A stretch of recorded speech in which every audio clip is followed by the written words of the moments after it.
इस चैनल के लिए सब्सक्राइब कर बेल आइकन को ऑल पर दबा दें और वीडियो को शेयर करें। ॐ भग एव भगवान् अस्तु देवास्तेन वयं भगवन्तः स्याम तन्त्वा भग सर्वज्ञोः वीति सनो भग पुरहितां भवेह। जिससे जगदीश्वर तेरे सब सज्जन गुण गावे, भव के भीतर भव्य भावना भर दो भक्त बुलावे। भगवान तुम सा कौन जगत में पूजे जिसे अपना में, कृपा सिंधु कुछ कृपा बिंद दो जग की प्यास बुझावे। कृपा सिंधु कुछ कृपा बिंद दो जग की प्यास बुझावे। ओम। प्रातः काल की प्रभात वेला में गुरुदेव हमें जो अमृत पिलाते हैं, सत्यार्थ प्रकाश के यथार्थ स्वरूप को समझाते हैं, गुरुदेव जी का बहुत बहुत आभार। गुरु जी के चरणों में वंदन। और हमारे समस्त और गुरुजन, हमारे जितने मित्रजन, श्रोताओं, माताओं, बहन और बेटी, 11वें समोल्लास का आज का जो विषय यहाँ से आरंभ हो रहा है, ऋषि ने प्रश्नोत्तर के माध्यम से। अभी तक कोई ऐसा पौराणिकों में भी, हिंदुओं में, मुसलमानों में, ईसाइयों में, आदि में ऐसा कोई ग्रंथ नहीं है जो प्रश्नोत्तर के माध्यम से हमारे लिए सत्य सत्य बताता हो कि सत्य क्या है, असत्य क्या है, कौन सी चीज कहाँ से चली, इसका प्रश्न क्या है, फिर इसका उत्तर क्या है। कहीं हमारे लिए वेदांत, नवीन वेदांति के माध्यम से हमें विभिन्न प्रकार की बातों को समझाया, और फिर सिद्धांत के माध्यम से सिद्धांत क्या कह रहा है, यानी सृष्टि में जो सिद्धांत है वो क्या है, और लोगों की जो कल्पनाएं है वो क्या है, कौन सी चीज कब से चलती है, क्यों चलती है, उसका क्या कारण है। फिर उसको देखा देखी फिर दूसरी मूर्खता चलती है, दूसरे मत मजहब चलते हैं, और जो भी चला है वो कब से चला है, ये भी तो विचार करने की आवश्यकता है। आज का जो प्रश्न है यहाँ पर है कि मूर्ति पूजा कहाँ से चली, तो उसकी तिथि और डेट मिल जाएगी कि फलाने संप्रदाय से चली और फला समय से चली। कोई मत मजहब कब से चला तो उसका एक चलाने वाला मिल जाएगा, ये फलाने समय से चला, इससे पूर्व में नहीं था। लेकिन संसार तो आदिकाल से चला आ रहा है, संसार के सारे नियम अनादि हैं। आजकल सनातन धर्म को लेकर लोग झगड़ा करते हैं। मैंने कई बार कहा है कि बताइए, मनुष्य को छोड़कर संसार का कौन सा ऐसा प्राणी है जो अपने सनातन क्रिया में नहीं है, जो अपने सनातन गुणों में नहीं है। वो चराचर जगत, पूरा चराचर जगत सब पूर्ववर्ती भी है और सनातन प्रक्रिया में रहता है। गाय आज भी शाकाहारी है, पहले भी शाकाहारी थी, पूर्व सृष्टि में भी शाकाहारी थी, अगली सृष्टि में भी शाकाहारी रहेगी। ऐसे तर्कों से जब हम देखते हैं, अग्नि आज भी जलाती है, पूर्व में भी जलाती थी, आगे भी जलाएगी, क्योंकि परमपिता परमात्मा के जो नियम है, सृष्टि के जो नियम है, जिसका वो अनादि पिता है, अनादि करता है, वो अपरिवर्तनशील है, भूल चूक से रहित है। तो इस प्रकार से जो पूरा का पूरा जो खोला है कि कौन सा संप्रदाय कब चला, क्यों चला, उसमें कौन सी मूर्खता थी, कौन सा स्वार्थ था, और सिद्धांत क्या कहता है, उसके विरुद्ध क्यों चला, ये सब चीजें इसमें मिल जाएंगी तो हम लोगों में गिरावट आएगी। वाम मार्ग कहाँ से आरंभ हुआ, भारत से आरंभ हुआ, और कभी पूरी दुनिया को जो संदेश देता था वो उस समय भी हमारे आर्यव्रत के लोग भी देते थे कि मनु के उदाहरण देकर देते थे। हिमालय की चोटी से महर्षि मनु कहते हैं कि संसार में उत्पन्न जितने भर लोग हैं, वो आर्यव्रत में उत्पन्न हुए जितने लोग हैं, उनके चरित्र से अपना अपना चरित्र सीखे। ये मैं अतराचार्य से निवेदन करूंगा, अतराचार्य जी विषय को आगे बढ़ाइए। अतराचार्य जी 8वां। ओम विश्वानि देव सवितरि दुरितानि पराशोभा यदि भद्रम तन्याशुभा। प्रभात की अमृत बेला में वैदिक विचार चिंतन समूह में उपस्थित सभी आर्य विद्वजन और सभी हमारे गुरुजन, मातृ शक्ति एवं श्रोता वक्ता सभी को मेरा सादर नमस्ते। आज का जो विषय है 11वें समोल्लास में मूर्ति पूजा, जो कि वर्तमान में चरम सीमा पर चल रही है। और ये प्रारंभ कहाँ से हुई, ये वर्तमान की स्थिति को देखते हुए मूर्ति पूजा के विषय में हमारे गुरुजन और हमें प्रत्यक्ष रूप से और विस्तार से समझाने का प्रयास करेंगे, क्योंकि आज हम वर्तमान में देखेंगे तो जितना अंधविश्वास पाखंड है वो मूर्ति पूजा के नाम पर ही है। और हमारे जो महापुरुष हैं उनकी मूर्तियां बना बनाकर और उनके लिए ईश्वर मानकर ही लोग पूजा कर रहे हैं। नए नए देवी देवता अवतारवाद के नाम से शरीर की मूर्तियां बना बनाकर वर्तमान में सबके लिए मान रहे हैं, लेकिन जानने का प्रयास नहीं कर रहे हैं। तो ये हम उसी ने ये बताया है कि ये मूर्ति पूजा प्रारंभ कहाँ से हुई, इस प्रश्न को कहा है तो उसके उत्तर में बताया है कि जैनियों से। अब जैनियों ने कहाँ से चलाई, तो इसमें बहुत ही संक्षिप्त और सरलतम रूप बताया कि अपनी मूर्खता से, जो वर्तमान समाज में है वो भी अपनी मूर्खता से ही प्रारंभ कर रही है। तो जैन लोग कहते हैं कि शांत ध्यानस्थ बैठी हुई मूर्ति देख के अपने जीव का भी शुभ परिणाम वैसा ही होता है। तो उत्तर में बताया है इसी में कि जीव चेतन और मूर्ति जड़, क्या मूर्ति के साथ जीव भी जड़ हो जाएगा? ये मूर्ति पूजा केवल पाखंड मत है, जैनियों ने चलाई है, इसलिए इनका खंडन बाद में समोल्लास में करेंगे। तो इसके विषय में बाद में समोल्लास में विस्तार से बता रही है कि इसमें इसका खंडन किया जाएगा। अब अगला प्रश्न दिया है कि शाक्त आदि ने मूर्तियों में जैनियों का अनुकरण नहीं किया है, क्योंकि जैनियों की मूर्तियों के सदस्य जैसा आदि की मूर्तियां नहीं है। उत्तर बताया है कि हाँ ये तो ठीक है, जो जैनियों के तुल्य बनाते तो जैन मत में मिल जाती, इसलिए जैनों की मूर्तियों से विरुद्ध बनाई, क्योंकि जैनियों से विरोध करना इनका काम और इनसे विरोध करना मुख्य उनका काम था। जैसे जैनियों की मूर्तियां नंगी, ध्यानावस्थित और विरक्त मनुष्य के समान बनाई हैं, उनसे विरुद्ध वैष्णववादी ने यथेष्ट श्रृंगारित स्त्री के सहित रंग राग भोग विषय शक्ति सहताकार खड़ी और बैठी हुई बनाई है। और जैनी लोग बहुत से संग घंटा से आगे नहीं बजाते, बाजे नहीं बजाते, ये लोग बड़ा कोलाहल करते हैं। तब तो ऐसी लीला के रचने से वैष्णव आदि संप्रदाय पोपों के चेले जैनियों के जाल से बच के इनकी लीला में आ फंसे और बहुत से व्यास आदि महर्षियों के नाम से मनवानी और असंभव गाथा युक्त ग्रंथ बनाए और उनका नाम पुराण रखकर कथा भी सुनाने लगे, जो कि वर्तमान में सुनाते हैं। और फिर ऐसी ऐसी विचित्र माया रखने लगे कि पाषाण की मूर्तियां बनाकर गुप्त कहीं पहाड़ व जंगल में धराए व मूर्ति भूमि में गाड़ दी और पश्चात अपने चेलों में प्रसिद्ध किया कि मुझको रात्रि को स्वप्न में महादेव, पार्वती, राधा कृष्ण, सीताराम, लक्ष्मी नारायण, भैरव, हनुमान आदि ने कहा कि हम अमुक अमुक ठिकाने हैं और हमको वहाँ से ला, मंदिर में स्थापन कर और तू ही हमारा पुजारी होवे तो हम मनोवांछित फल देंगे। और जब आँख के अंधे और गांठ के पूरे लोगों ने पोप जी की लीला सुनी तब तो सच ही मान ली और उनसे पूछा कि ऐसी वह मूर्ति कहाँ पर है। तब तो पोप जी बोले कि अमुक पहाड़ व जंगल में है, चलो मेरे साथ दिखला दूं। तब तो अंधे व धूर्त के साथ मिलकर चल के वहाँ पहुँच कर देखा और आश्चर्य होकर उस पोप के पग में गिर गए।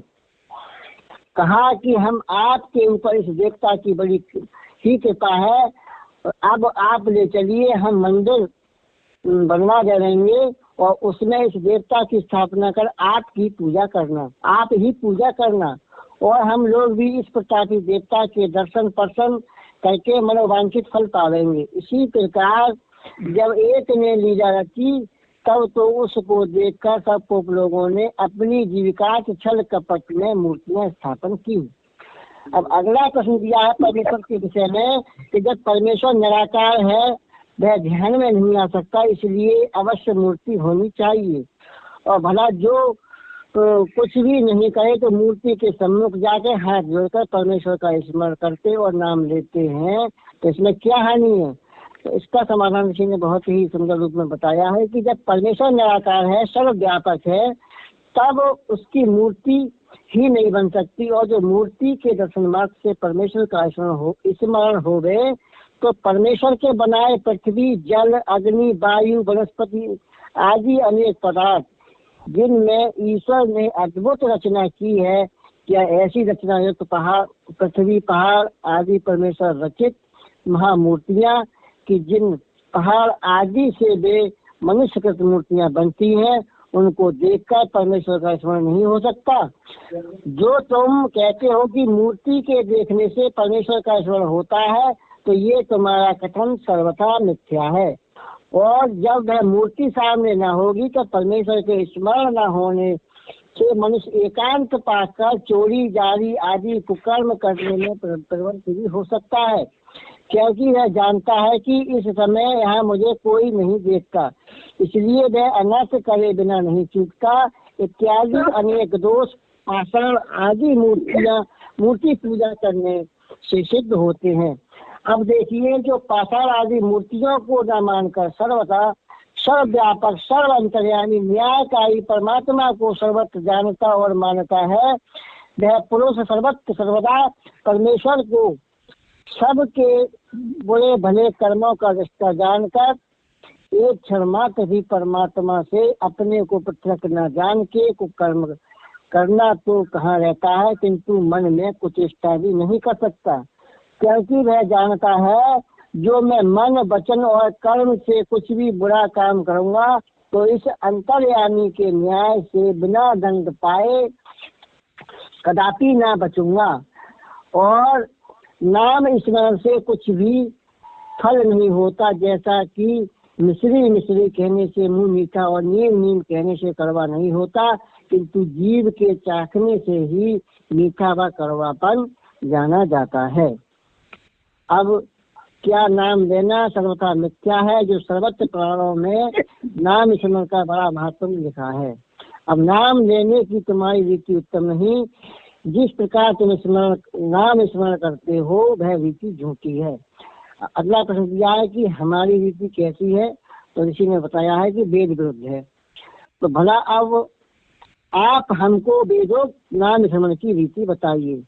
इसके उत्तर में बताया है कि नाम स्मरण इस प्रकार करना चाहिए जैसे न्यायकारी ईश्वर का एक नाम है, और इस नाम से जो इसका अर्थ है कि जैसे पक्षपात रहित होकर परमात्मा सबका यथावत न्याय करता है, वैसे इसको ग्रहण कर न्यायुक्त व्यवहार सर्वदा करना, अन्याय कभी न करना। इस प्रकार एक नाम से भी मनुष्य का कल्याण हो सकता है। अब हम जानते हैं कि परमेश्वर निराकार है, परंतु उसने शिव, विष्णु, गणेश, सूर्य, देवी आदि के शरीर धारण करके राम कृष्ण अवतार लिए, और इससे उसकी मूर्ति बनती है। तो क्या ये बात झूठी है? इसी इसके उत्तर में बता रहे हैं कि हाँ झूठी है, क्योंकि अज एक पाप अकायम इत्यादि विशेषणों से परमेश्वर को जन्म मरण शरीर धारण रहित वेदों में कहा है। तथा युक्ति से भी परमेश्वर का अवतार कभी नहीं हो सकता, क्योंकि जो आकाशवत सर्वत्र व्यापक अनंत और सुख दुख दस्य आदि गुण रहित है, वह एक छोटे से वीर्य गर्भाशय और शरीर में क्यों कर आ सकता है। आता जाता वह है जो एक देशीय हो, और जो अचल अदृश्य जिसके बिना एक परमाणु भी खाली नहीं है, उसका अवतार कहना जानो बंध्या के पुत्र का विवाह कर उसके पौत्र के दर्शन करने की बात कहना है। तो अगला प्रश्न दिया है कि जब परमेश्वर व्यापक है तो मूर्ति में भी है, पुनः चाहे किसी पदार्थ में भावना करके पूजा करना अच्छा क्यों नहीं। तो देखो यहाँ ये बताया है, ना काष्टे विद्यते देवो न पाषाणे न लिंगमय भावे ही विद्यते देवास्तमा दावो न ही कारणम। परमेश्वर देव न काष्ठ न पाषाण न मृतिका से बनाए पदार्थों में है, किंतु परमेश्वर तो भाव में विद्यमान है, जहाँ भाव करें वहाँ ही परमेश्वर सिद्ध होता है। तो भावना के विषय में इसमें दिया है, तो इसके उत्तर में बता रहे हैं ऋषि, जब परमेश्वर सर्वत्र व्यापक है तो किसी एक वस्तु में परमेश्वर की भावना करना, अन्यंत्र न करना, ये ऐसी बात है जैसे चक्रवर्ती राजा को सब राज्य की सत्ता से छुड़ा के एक छोटी सी झोंपड़ी का स्वामी बनना मानना। देखो यहाँ कितना बड़ा अपमान है। वैसा तुम परमेश्वर का भी अपमान करते हो। जब व्यापक मानते हो तो वाटिका में श्वेत पुष्प पत्र तोड़ के क्यों चढ़ाते हो, चंदन घिसके क्यों लगाते हो, और धूप को जला के क्यों देते, घंटा घड़ियाल झांझ पखाजो लकड़ी से कूटना पीटना क्यों करते हो, तुम्हारे हाथों में है क्यों जोड़ते, सिर में है क्यों सिर नमाते, अन्न जल आदि में है तो क्यों नैवेद्य धरते, जल में है स्नान क्यों करते, क्योंकि उन सब पदार्थों में परमात्मा व्यापक है और तुम व्यापक की पूजा करते हो, व्यापक की नहीं। जो व्यापक की करते हो तो पाषाण लकड़ी आदि पर चंदन पुष्प आदि क्यों चढ़ाते हो, और जो व्यापक की करते हो तो हम परमेश्वर की पूजा करते हैं ऐसा झूठ क्या बोलते हो कि हम पाषाण आदि के पुजारी हैं, ऐसा सत्य क्यों नहीं बोलते। अब कहिए भाव सच्चा है या झूठा, जो कहो सच्चा तो तुम्हारे भाव के अधीन होकर परमेश्वर बद्ध हो जाएगा और तुम मृतिका के में स्वर्ण रक्त रजतादि पाषाण में हीरा पन्ना आदि, समुद्र सेन में मोती, जल में घृत दुग्ध दही आदि, धूल में मैदा शक्कर आदि की भावना करके उनको वैसे क्यों नहीं बनाते हो।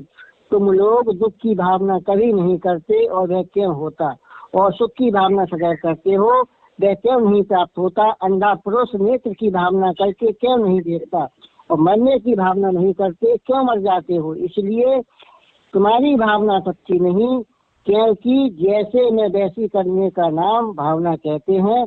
जैसे अग्नि में अग्नि, जल में जल जानना और जल में अग्नि, अग्नि में जल समझना अभावना है, क्योंकि जैसे को वैसा जानना ज्ञान और अन्यथा जानना अज्ञान है। इसलिए तुम अभावना को भावना और भावना को भावना कहते हैं। आज के विषय के लिए यही रोकते हैं, क्योंकि मूर्ति पूजा का विषय है, तो इसलिए ऋषि ने इसके प्रश्न उत्तर के माध्यम से हमें समझाने का प्रयास किया है। और अंत में जो भावना अभावना के विषय में बताया है, जैसे लोग पौराणिक लोग कहते हैं कि जाकी रही भावना जैसी प्रभु चाहे मूर्त किन कैसी, तो इसके समाधान में हमने विद्वानों से सीखा है कि भावना सच्ची हकीकत को बदल सकती नहीं, भावना सच्ची हकीकत को बदल सकती नहीं। और इसमें विचार वो हो रहे हैं। बहुत बहुत आभार आपका, आपने जो वहाँ से वहाँ तक पढ़कर सुनाया, आर्य जी का बहुत बहुत आभार। संसार का कोई पदार्थ ऐसा नहीं है जो मनुष्य के भिन्न भिन्न प्रकार से भावना कर लेने से मान लिया जाए। कोई चीज मनुष्य के हाथ की खिलौना नहीं है संसार की, जो वो मान ले और वो हो जाए। अरे संसार में जो कुछ है वो आदिकाल से चला रहा है, उसका आदि मूल परमेश्वर है। ये ध्यान करने की आवश्यकता है। कोई चीज परिवर्तित नहीं होती। हम दिन को रात मान लें, पूरब को पश्चिम मान लें, नींबू को बबूल मान लें, बबूल को शीशम मान लें, वो हमारे मान लेने से थोड़ा ही हो जाएगी। जो चीज जैसी है वो वैसी रहेगी। चलिए, हमारे मित्र राजवीर सिंह आर्य जी जुड़े हुए हैं, उनसे निवेदन करेंगे, चिंतन देने की कृपा करो। राजवीर सिंह आर्य जी। ओम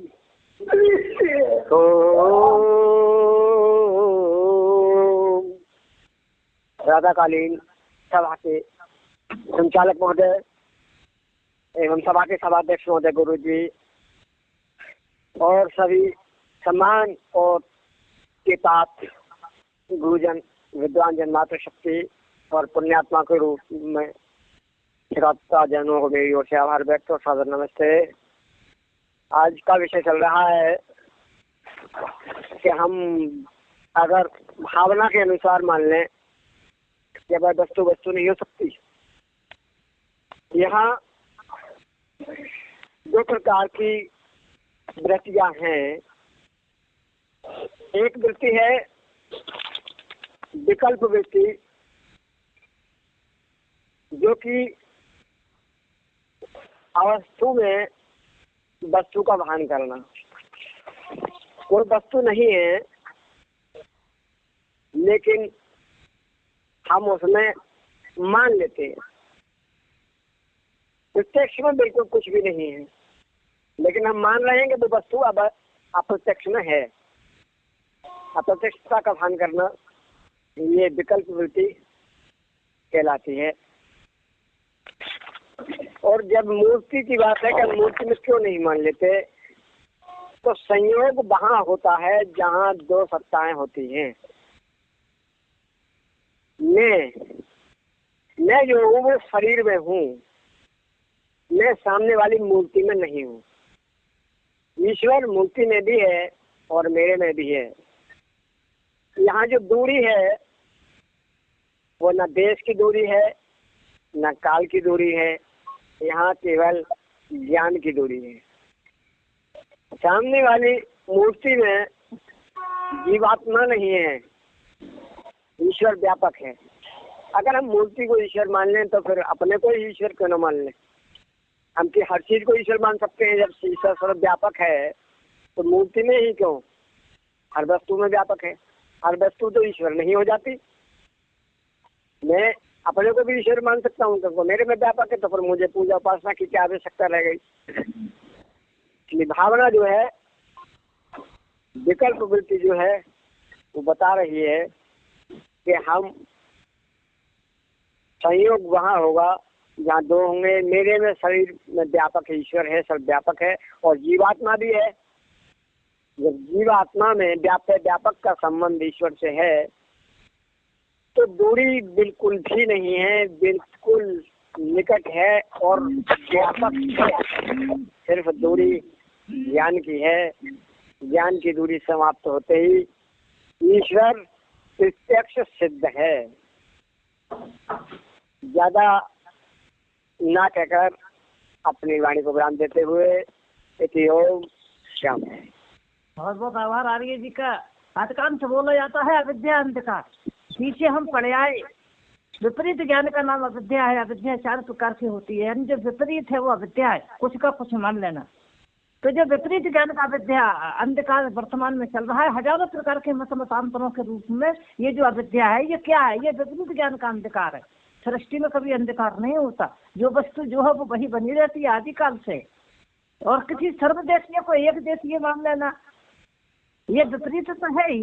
चलिए, हमारे गुरुदेव ओमवीर सिंह जी रामपुर से जुड़े हैं, उनसे निवेदन करूंगा, गुरु जी आप चिंतन देने की कृपा करो आज के विषय पर। गुरुदेव ओमवीर सिंह जी रामपुर। बहुत बहुत धन्यवाद संचारक महोदय।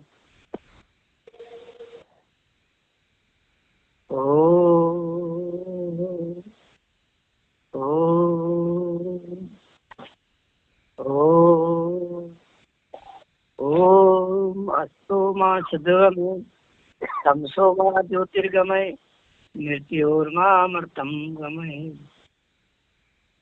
आज के वैदिक चिंतन समूह के अध्यक्ष महोदय आदरणीय विजय देव जी, उपस्थित हमारे सभी विद्वानगण, गुरुजन, आर्यजन, सभी बंधुओं, मातृशक्ति, सभी को मेरा सादर वंदन, नमस्ते। ये सबको सर्वविदित है कि मूर्ति की पूजा, मूर्ति की स्थापना कहाँ से प्रारंभ हुई? जैन मत से प्रारंभ हुई, महाभारत काल के उपरांत। इससे पूर्व कोई मूर्ति नहीं हुआ करती थी, ना कोई मूर्ति के रूप में पूजा किया करता था। लेकिन जैन मतों ने अपने ही बुद्धि से, दिमाग से ये मूर्तियां बनाई और अविद्या प्रारंभ कर दी। और जब इनकी और आगे पढ़ेंगे तो बहुत बहुत धूर्ताएं, बहुत बहुत अविद्याएं सामने आएंगी जो कि कपोल कल्पित है। अभी तो कपोल कल्पित रही थी, अभी तो अविद्या विद्या ही है। आगे आगे बहुत कपोल कल्पित बातें सामने आएंगी जो कि सृष्टि नियम और सृष्टि क्रम के करीब नहीं है, बिल्कुल दूर दूर तक करीब नहीं है। इसलिए हमें पहले तो मूर्ति पूजा करने से हमें कुछ नहीं मिलता है, पूर्ण रूप से अविद्या ही है। और मूर्ति पूजा करने का इन्होंने औचित्य बताया है कि मूर्ति के सामने बैठकर ही तुम्हारा ध्यान केंद्रित होता है और परमात्मा से मिलन होता है। दुनिया भर की बातें बताते हैं जो मिथ्या हैं और अविद्या हैं, साथ में ढोंग और आडंबर हैं। दुनिया भर के ढोंग आडंबर जैन मत में फैले हैं, और जैन मत में नहीं, जैन मत के अलावा भी फैले, लेकिन यहाँ जैन मत की बात चल रही है। तो इसमें जितनी बात पढ़ी गई है उसमें अविद्या ही अविद्या है, और अविद्या से हमको बचना है। महर्षि जी ने हमेशा यही कहा है, विद्या का नाश ही करना चाहिए और विद्या की वृद्धि करनी चाहिए, और जहाँ अविद्या फैलती हो उससे हमें दूर रहना चाहिए। बहुत बहुत आभार आर्य वीर का, आपने जो चिंतन दिया है। नाम स्मरण की बात आई है कि नाम स्मरण, हम परमात्मा का नाम स्मरण करते हैं। ऋषि ने नाम स्मरण के लिए समझाया है कि परमात्मा न्यायकारी है, तो हमारा भी धर्म बनता है हम न्याय करें, न्याय के अनुसार चले। यानी परमात्मा के गुणों को देखकर तो सृष्टि में परमात्मा के गुण दिखाई देते हैं। सृष्टि है तो सृष्टा है, सृष्टा की कला कौशल, सृष्टा की योग्यता, सृष्टा का गुण ज्ञान सब सृष्टि में स्पष्ट दिखाई देता है। तो उसको जानने की आवश्यकता होती है। चलिए, मैं गुरुदेव देव उद्बोधन मुनि जी के चरणों में वंदन करते हुए निवेदन करूंगा, गुरु जी आप चिंतन देने की कृपा करो। वेद उद्बोधन मुनि जी।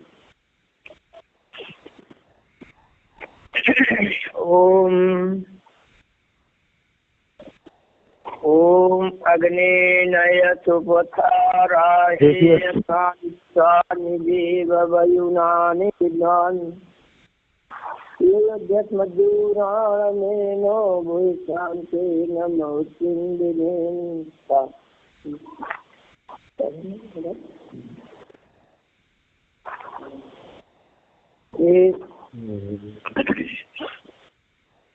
प्रभात की अमृतमयी बेला के अध्यक्ष स्वामी जी महाराज, संचालन कर रहे भाई विजेंद्र जी, राजेश जी, प्राणी जितने भी गुरुजन जुड़े हैं, सब माता जी, सभी को मेरा नमस्ते।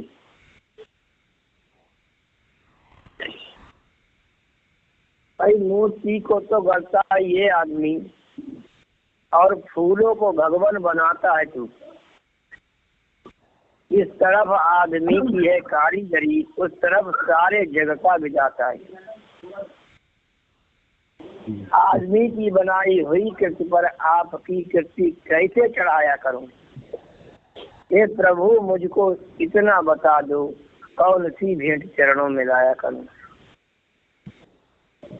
जो व्यक्ति जैनियों से मूर्ति पूजा आई, ये मान लिया जैनियों से मूर्ति पूजा आई, लेकिन जब तक हम स्वयं मूर्ता में नहीं गए, मूर्ता तो अपने खुद की, अपने वेदों का पठन पाठन भी छोड़ा, वेदों के अनुसार चाल चलन छोड़ा, क्रिया कर्म छोड़ा, और हम भी उसी बात में आ गए कि जैसे कौन सा सस्ता नुस्खा मिले हमें जिससे हमें एक कदम स्वर्ग भी चली जाए। वो ना तो ज्ञान की परिभाषा समझ पाए, ना आज की परिभाषा समझ पाए, और ना सर्वब्रह्म सिद्धांत समझ पाए। समझ पाए कितना समझ पाए जिससे हमारा स्वार्थ सिद्ध हो। देखिए, विचार करिए, एक पंडित जी जाते हैं मंदिर में, सारा भोजन ले जाते हैं, जो मूर्ति बनाई है उसके सामने रख के और घंटी बजा देते हैं और पानी उसके चारों तरफ घुमा देते हैं और पर्दा रख देते हैं कि परमात्मा खा रहे हैं। मैंने मान लिया परमात्मा खा रहे हैं, लेकिन उस रोटी से एक भी गिलास इधर उधर नहीं हुआ, तो ईश्वर का खा रहे। तुम परमात्मा को खिला सकते हो मूर्ति बना करके, तो अपने वृद्ध बाप को जो कुछ नहीं कर सकता उसे क्यों नहीं खिला पा रहे? जो परमात्मा तुमने बनाया है वो किसी कार्य के लिए एक तिल भी इधर उधर नहीं हो पाता जहाँ पे आपने खड़ा कर दिया, और उसके आगे आप सर झुका के बैठ जाते हो और कहते हो तुम ही हमारे जो कुछ, और तुम ही हमारे लिए मुक्ति का मार्ग प्रदान करो। कैसे करेंगे आप विचार करिए। वीरेंद्र भाई साहब बाजार गए, अपने लिए केले 100 रुपए दर्जन वाले बढ़िया लाए खाने के लिए करते। और पूजा के लिए जो ईश्वर को जिसे मानते हैं परमात्मा, और कहते हैं तन मन धन तेरा, सब कुछ है तेरा, तेरा तुझको और पर क्या लगा मेरा। उनके लिए केले लाए 10 रुपए दर्जन वाले। तो कैसे बात तुम्हारी सिद्ध होगी? दोनों बातें एक दूसरे के विरोध हुई हैं। और जिसे परमात्मा कहते हो उस पर भी द्वेष लगाने में आपने तिल भर की भी देर नहीं की। इतने द्वेष लगाए हैं, इतने द्वेष लगाए हैं कि अगर कोई सच्चा आदमी सुनेगा तो उन द्वेषों को देख कर उसे परमात्मा कैसे मान लेगा। जैसे आजकल के लोग आपकी बुराई करते हैं और उसका कोई भी जवाब आपके पास नहीं है। विधर्मियों के सामने एक ही जवाब है आपके पास कि तुम्हारी बात सत्य है भाई। तो बताइए, जहाँ मजहब को धर्म मानते हैं और जानते भी नहीं है, जिस ईश्वर की कोई भी मूर्ति नहीं है कैसी भी, जो बिल्कुल जिसका कोई आकार सिद्ध नहीं हुआ, आपने कैसे सिद्ध कर लिया ये आकार? आपने जिसे भगवान माना वो हमारे महापुरुष थे। तो महापुरुषों की मूर्ति बना करके पूजा करने से कुछ नहीं होगा। यदि महापुरुषों के पद चिन्हों पे चलेंगे हम, तभी कुछ कर पाएंगे, तभी हमारा समाज और हम अच्छी दिशा की तरफ अग्रसर हो सकते हैं। और ऐसा नहीं करेंगे तो आप कुछ भी करते रहिए, चाहे हरिद्वार जाइए, चाहे कहीं शीतला माता के पास जाइए, चाहे दुर्गा माता के पास जाइए, कहीं भी जाइए, ना तो तुम दुर्गा को समझ पाए ना उनको समझ पाए, किसी को नहीं समझ पाए। सिर्फ इतना समझ पाए जो घर में तुम्हारे माँ बाप है उनको भोजन भी नहीं दे पाए, वस्त्र भी नहीं दे पाए, ऐसा उचित उनकी पूजा भी नहीं कर पाए। अब आप ये विचार करिए, इतना सब कुछ करने के बाद ईश्वर आपको कौन सा सुख प्रदान करेगा? जब तक रात्रि नहीं होगी दिन का भान आपको बिल्कुल नहीं होगा। विचारणीय प्रश्न है, इतने एक्सीडेंट हो जाते हैं रोडों पे।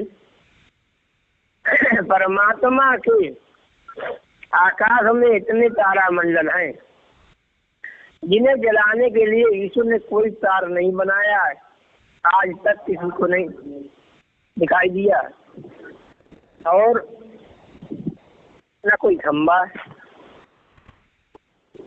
और अगर वो आपस में लड़ जाए, गिर जाए, तो आपकी पृथ्वी का क्या हाल होगा? और आप इतने पे भी उस कारीगर की कारीगरी को ना समझ के मूर्खता में फंसे रहे। आपसे ज्यादा मूर्ख कौन होगा? हमसे ज्यादा। और हम इतने को भी ना समझ पाए तो आगे क्या समझेंगे? इन्हीं बातों के साथ मैं अपनी वाणी को विराम देता हूँ। इतम सब। और अच्छी जानकारी पाते रहने के लिए इस चैनल के लिए सब्सक्राइब कर लें, वीडियो को लाइक और शेयर करें तथा कमेंट करते रहें।